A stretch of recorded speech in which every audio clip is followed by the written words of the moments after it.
ଦି ଜଣ ସାଙ୍ଗ ଗାଁରୁ ସହରକୁ ଗଲେ କାମ କରିବାକୁ। ଭଗବାନଙ୍କ ଦୟାରୁ ବହୁତ କମ ଦିନ ଭିତରେ ସେମାନେ ଗୋଟେ ବଡ ହୋଟେଲ କରି ଦି ଜଣ ବସିଲେ। ଆଉ ଯାହା ଲାଭ ହୁଏ ଦି ଜଣଙ୍କ ଭିତରେ ସମାନ ଭାଗ ହୁଏ। ପ୍ରଥମ ସାଙ୍ଗ ମନରେ ଟିକେ ଲୋଭ ଆସିଲା, ସେ ଛଳ କରି ଦ୍ୱିତୀୟ ସାଙ୍ଗକୁ ବିଷ ଦେଇ ମାରିଦେଲା। ଆଉ ନିଜେ ସେଇ ହୋଟେଲ ପଇସାରେ ବହୁତ ଜାଗା କିଣିଲା, ଘର କଲା, ଗାଡି କଲା, ବହୁତ ବଡ ଲୋକ ହେଲା। ଆଉ ଗୋଟେ ଭଲ ଝିଅ ଦେଖି ବାହା ବି ହେଲା, ତା ସଂସାର ଚାଲିଲା। କିଛି ଦିନ ପରେ ତାର ଗୋଟେ ପୁଅ ବି ହେଲା।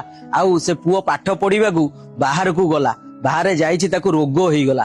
ଏ ରୋଗ ଭଲ କରିବା ପାଇଁ ପ୍ରଥମ ସାଙ୍ଗ ସବୁ ପଇସା, ଗାଡି, ଘର ଦ୍ୱାର ସବୁ ବିକିଦେଲା, କିନ୍ତୁ ପୁଅକୁ ବଞ୍ଚେଇ ପାରିଲାନି। ପୁଅ ମଲା ବେଳେ କହିଲା ବାପା ମତେ ଚିହ୍ନି ପାରୁଛ, ମୁଁ କିଏ?